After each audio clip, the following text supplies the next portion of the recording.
자, 새롭게 개선된 우리 다반 클리닉 밴드, 우리 문제에 대해서 설명을 드리겠습니다. 자, 먼저 이제 전기 방식에 대한 부분인데요. 전기 방식은 이제 유형은 어떻게 접근하죠? 유형. 우리가 얘기하면요. 공법 유형이죠. 공법 유형이니까 우리가 기본적인 얘기에서 어떤 얘기를 할 수 있죠? 원구시, 장적용. 어떤 원리, 그 다음에요. 구성 요소, 그 다음에요. 원구시, 시공 순서, 원구시 장적용에서요. 장단점, 그 다음에 장적용, 적용성, 그 다음에 용도, 뭐 이런 식으로 이제 내용을 쓸 수가 있겠죠.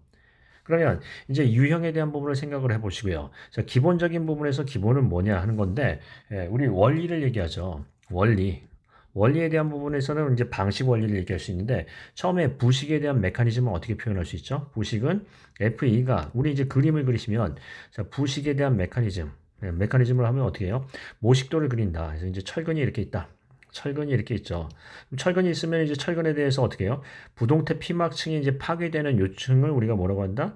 중성화에 대한 부분에서 우리가 이제 중성화 깊이 x는 a 루트 t죠. 그렇게 돼 있고요. 이게 이제 중성화 깊이고요. 그 다음에 이 부분이 부동태 피막이 파괴가 되면서 이제 부식이 일어나는데 우리가 이제 부동태 피막에 따른 부식이 일어나죠. 그러면 이 철근에 대한 부분에서 이게 이제 부식이 어떻게 일어나냐? 어떻게 일어나죠? FE가 FE, E 플러스 E 마이너스에서 음전하를 두 개를 잃고요. 이 불완전한 상태의 철이, 이온이 어떻게 된다? 물과 H2O와 그 다음에 H2O와 O2를 만나서 얘가 결국은 어떻게 되죠? FeOH2가 되고 FeOH3가 되는데 이 3가 뭐예요? 이게 적색의 녹이다. 이 녹이다 하는 거죠. 그러면 이제 기본적으로 얘에 대해서 어떤 부식에 대한 메커니즘을 설명할 수 있는데 부식에 대해서는 어떻게 된다? 철근이 부동태, 그다음에 활성태, 그다음에 분해, 부식 해가지고 이렇게 이런 부분으로 이제 메커니즘이 된다라는 거니까 철근의 부식에 대한 어떤 메커니즘을 설명할 수 있고요. 자, 그다음에 부식에 대해서 이제 전기 방식을 한다 그러면 전기 방식의 원리는 어떻게 되죠? 원리는 크게 이제 두 가지로 얘기할 수 있죠. 이제 우리 이제 콘크리트에 대해서 이제 얘기를 꺼낸다면 외부 전원법은 여기 이제 양극이 있어요. 양극이 있고요. 보통 이제 티타늄 같은 걸로 좋은 부분으로 얘기를 하는데 그렇게 하고요. 그다음에 이제 얘를 전원으로 연결하죠. 물론 전원은 밖에 있습니다. 밖에 있는데 플러스 마이너스에서 이게 이제 마이너스 마이너스 플러스 하죠. 그래서 이렇게 이게 이제 연결이 돼 있죠. 물론 전원은 외부에 있어요. 하고요. 이게 이제 P 방식체인 이제 철근이 있죠. 철근. 그러면 전기는 어디서부터 어디로 흘러요? 우리가 이제 이렇게 따지면 그렇고요. 이제 플러스에서 마이너스로 흐르니까 플러스 마이너스에서요. 전기는 어디서 어디로 흐른다? 플러스에서 마이너스에서 이렇게 이제 플러스에서 마이너스에서 음전하가 가죠. 이 음전하를 우리가 이제 방식 전류라고 얘기하는데 방식 전류를 가면 아까 철이 Fe 플러스 상태에서 얘가 방식 전류를 공급받음에 따라서 어떻게 된다? 이 플러스를 이렇게 되니까 다시 안정화된 철로 된다라는 거예요. 이게 바로 뭐죠? 외부 전원법 하고요. 희생양극법에 대한 부분은 어떻게 하죠? 이 철을 이게 이제 양극을 아연 같은 좀 싸구려. 우리가 이제 이해하기 쉽게 양극을 뭐 아연 이런 것들로 해서 얘를 어떻게 해요? 이 전위차가 낮은 이 금속을 연결을 한 거죠. 그럼 얘가 전위차가 낮은 금속이 어떻게 된다? 저 방식 전류를 공급하게 됨으로써 철근이 안정한 상태로 된다 하는 거예요. 그러면 여기 내용을 보시면 외부전원법과 희생양극법을 보시면 외부전원법은 어떻게 한다? 전원이 확실하게 공급이 되니까 대규모에 적합하다. 복잡한 규모에 적합하다 하는 거고요. 희생양극은 어떤 부분이에요?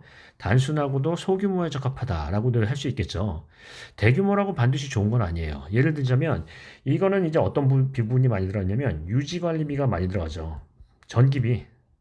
얘는요 시공비가 많이 들어가겠죠. 시공비.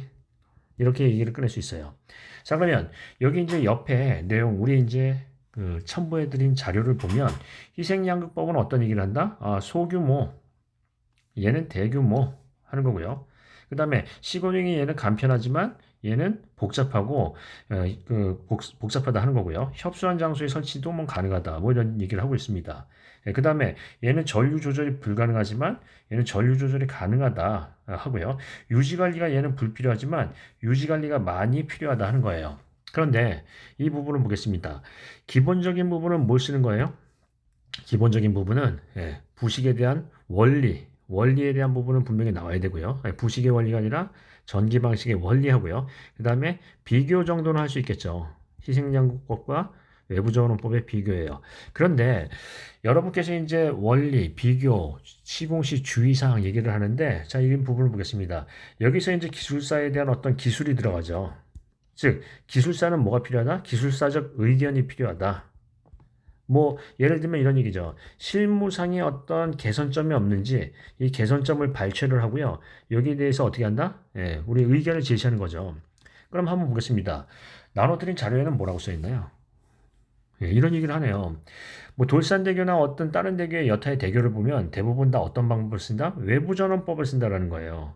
근데 외부전원법에 대한 부분이 뭐냐면 여기 내용에 보시다시피 별도의 유지관리가 상당히 필요하다라고 얘기를 하고 있는데도 불구하고 유지관리가 잘 안 되고 있다라는 거예요. 그 양극은 떨어져 나가 있지, 그 위에다 도장을 하지는 않는지, 또 도장을 하다가 단선이 되지, 이 엉망으로 돼 있고요.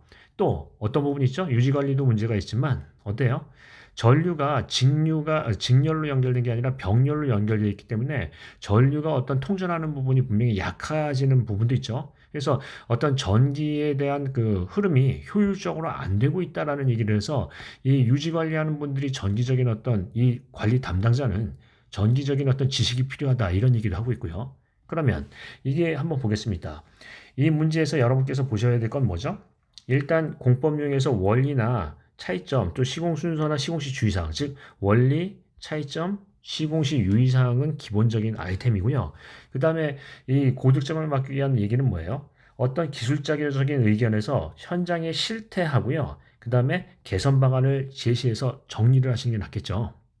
이해되시죠? 그래서 그냥 어떤 기사처럼 답안을 쓸 것이냐, 아니면 기술사적으로 어떤 의견 제시를 할 거냐 하는 부분을 볼 때 항상 어떤 얘기를 한다? 이 부분을 생각해 보겠습니다. 기술사 협회에서 얘기하는 기술사의 정의가 뭐라고요? 다시 한번 얘기해 볼까요?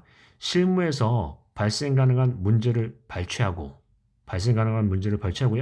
예, 우리가 실용 가능한 대안을 제시할 수 있는 사람, 이렇게 얘기를 하죠. 대안을 제시하는데 실용 가능한 대안이요. 그래서 그런 부분에 대해서 내용을 생각해 보시면서 가급적이면 끝에 어떤 의견적인 부분을 실무의 베이스를 두고 개선 방안을 제시하는 것도 하나의 방법이다. 라는 얘기죠. 자, 그 정도로 정리를 하겠습니다.